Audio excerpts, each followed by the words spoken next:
चलिए शुरू करते हैं। उत्तर प्रदेश की जब बात होती है तो योगी राज में कानून व्यवस्था की भी बात होती है। क्या वजह है कि आप लोगों को बार बार अफजाल अंसारी को टिकट देना पड़ता है? कभी बीएसपी से चुनाव लड़ता है, अब इस बार समाजवादी पार्टी से आपने उनको टिकट दे दिया है। गाजीपुर आज मैं गई थी और लोग कह रहे हैं कि कलम और कट्टे के बीच की जंग है, बीजेपी के उम्मीदवार वहाँ पर लेखक है। इस सवाल का जवाब दीजिए कि क्या माफिया को पालने पोसने की बीमारी समाजवादी पार्टी की जाएगी नहीं? मैं अंजना जी एक सीधा सवाल पूछता हूं, आप बताइए कि भारतीय जनता पार्टी ने जिनको टिकट दी है या जो विधायक भारतीय जनता कितने परसेंट है जिन पे आपराधिक मुकदमे? ये जवाब है। मैं बता अफजाल अंसारी पे जवाब दीजिए। अफजाल अंसारी पे कौन सा आपराधिक मुकदमा जरा आप बताइए ना। किसी को भी अपराध, सुनिए, पुलिस बोल देगी अपराधी है, भारतीय जनता पार्टी। नमस्कार दोस्तों, मैं हूं सुनील और आप देख रहे हैं क्विक रिएक्शंस में आप सबका एक बार फिर से स्वागत है। आज का वीडियो होगा बहुत ही ज़बरदस्त। पब्लिक में चले गए ये लोग बिहार इलेक्शंस के हवाले से। पब्लिक वालों ने अनुराग भदौरिया को ऐसा धोया है और अंजना ओम कश्यप मिल के इसको पेल दिए हैं। चलिए वीडियो देखते हैं और मज़े लेते हैं। जो भी आपके थॉट्स हो कमेंट्स में बता के जाइए। वीडियो पूरा देखिए, चैनल को सपोर्ट कीजिए।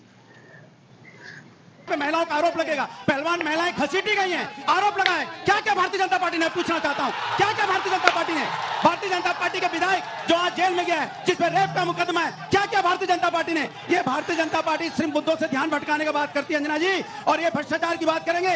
ये वो पार्टी है जिन्होंने भ्रष्टाचार का नारा दिया और सारे भ्रष्टाचारी को अपनी पार्टी में शामिल कर लिया और कहा कि भ्रष्टाचार खत्म हो गया। जिसको इन्होंने शामिल नहीं किया, अजीत पवार पे इन्होंने आरोप लगाया कि भ्रष्टाचार है, उसके बाद अपनी पार्टी में शामिल कर लिया। ये बोलोगे जो भ्रष्टाचारियों को अपनी पार्टी में लेके बोलते पाक साहब, ये परिवारवाद की बात करेंगे। पूरी की पूरी पार्टी परिवारवादी पार्टियों से भरी पड़ी है। इनसे पूछे, आदरणीय कल्याण सिंह के बेटा भी है, पोता भी मंत्री है, बताइए आप है कि नहीं है? बताइए राजनाथ सिंह का बेटा यहाँ पे एमएलए है कि नहीं है? बताइए अनुराग ठाकुर पिताजी चीफ मिनिस्टर थे कि नहीं थे? और आपके बगल में खड़े राजभर जी को एक सीट मिली है, वो भी अपने बेटे को दे दिया राजभर जी ने, अपने बेटे को। यह परिवारवाद की बात करेंगे भारतीय जनता पार्टी। तेरा तो गेम बजाना पड़ेगा। मैडम, हम लोग युवा हैं और मैं पूछना चाहता हूं कि यहीं के विधायक सपा की दुर्गा यादव हैं, परिवहन मंत्री थे और आज भी आरटीओ। परिवहन मंत्री होने के बाद भी किराए के मकान में चलता था। यही विकास है सपा का। आतंक का गढ़ बना करके रख दिए थे लोग।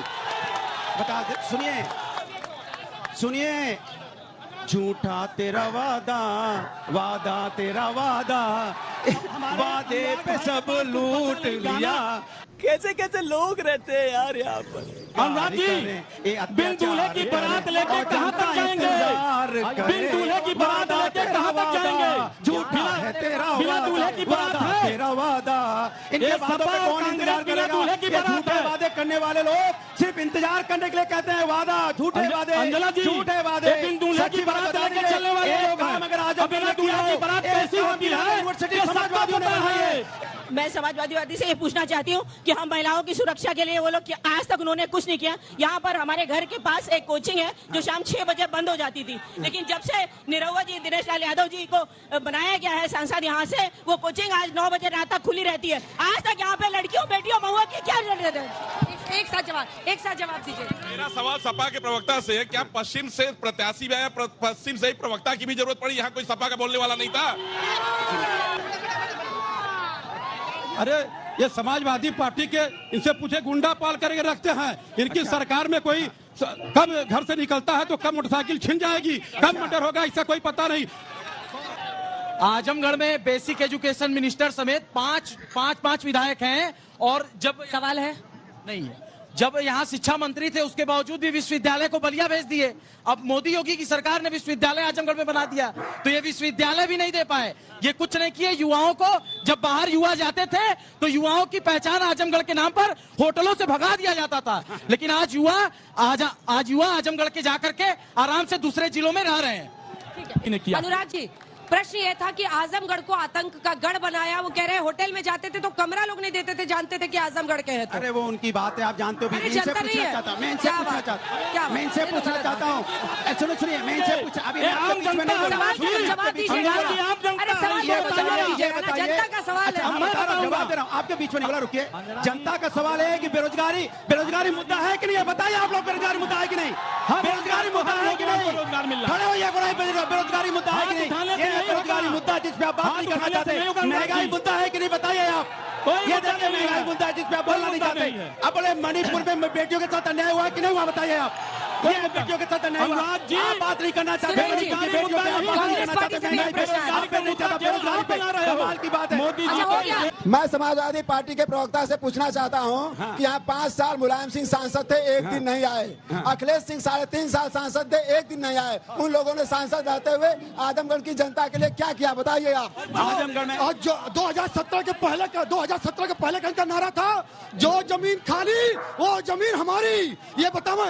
और दूसरी बात जो, और इसके बाद भदौरिया जी अच्छा, भदौरिया जी जो जमीन खाली वो जमीन हमारी। अब इधर से सवाल लेते हैं, जवाब दीजिए। देखिए वो कह रहे पहले आपका नारा था समाजवादी पार्टी का, जो जमीन खाली वो जमीन हमारी। वो भारतीय जनता पार्टी का है, वो भारतीय जनता पार्टी का नारा है, भारतीय जनता पार्टी का नारा है। जो जमीन खाली उसमें भारतीय जनता पार्टी बोलती है हमारी है।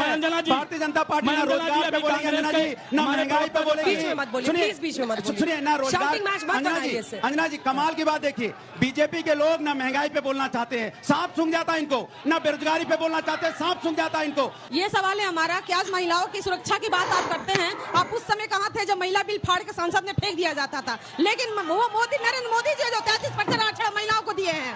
और आपकी Anjana, can I respond? Anjana ji, मेरा प्रश्न समाजवादी पार्टी के प्रवक्ता भदौरिया जी से है।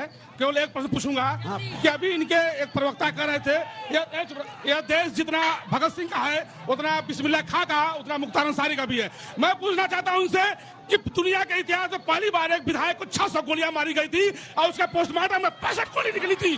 और उसके आरोपी के कब्र पर जाके इनके राष्ट्रीय अध्यक्ष फतवा पढ़ रहे थे। इनको शर्म आती है कि नहीं? समाजवादी पार्टी के भदौरिया साहब से ये पूछना चाहता हूँ कि जब से इनकी पार्टी बनी है केवल यादव को अध्यक्ष बनाते, कभी मुसलमान को नहीं बनाया। पब्लिक को पूरा गुस्सा है भदौरिया पे। बैठा के उनके अपने लोकसभा।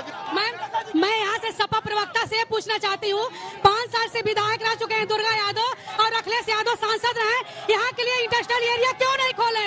यहाँ के युवा हमेशा बेरोजगारी के लिए बॉम्बे, दिल्ली सब जगह कमाने जा रहे हैं। मेरा सवाल अनुराग भदौरिया जी से है कि ये आजमगढ़ महर्षि दुर्वासा दत्तात्रेय की धरती है। ये सवाल क्या है? सवाल है कि वो आजमगढ़ की पहचान मुलायम सिंह यादव से बता करके आजमगढ़ के वासियों की बेइज्जती क्यों करते हैं? वो अपनी चमचागिरी की हद पार करके महर्षि दुर्वासा और दत्तात्रेय की धरती को ये इसकी जनता क्या माफियाओं के सहारे से पूर्वांचल में समाजवादी पार्टी की हवा बनाने निकले हैं? माफियाओं पर बाजी लगा रहे हैं। माफियाओं की मदद करती है, माफिया पार्टी है, झूठ बोलती है। समाजवादी विकास का काम करने वाली पार्टी है, इसलिए समाजवादी को बोलता है मेरा विकास का काम बोलता है। जो आज भी आंदोलन में बोल रहा है भारतीय जनता पार्टी की सरकार ने विकास के आंदोलन के अंदर नहीं हुआ है, ये झूठ बोलते हैं, प्रोपेगेंडा नीतियां लेके जा रही है। आप बताइए जितने मेडिकल कॉलेज उत्तर प्रदेश में खुल रहे हैं, जितने विश्वविद्यालय खुल रहे हैं, जितने एयरपोर्ट बन रहे हैं, इनको दिखाई भी नहीं दे रहा है। विकास करना था तो ऐसी कमरा में बैठ के सफाई का विकास कर रहे थे, तब आजमगढ़ नजर नहीं आया। अब आजमगढ़ में वोट मांगने आ रहे हैं कि हमको वोट मिल जाए। आज के लिए फिलहाल इतना ही। आपकी तरह मैं भी मायूस हूं, लेकिन उम्मीद पर दुनिया।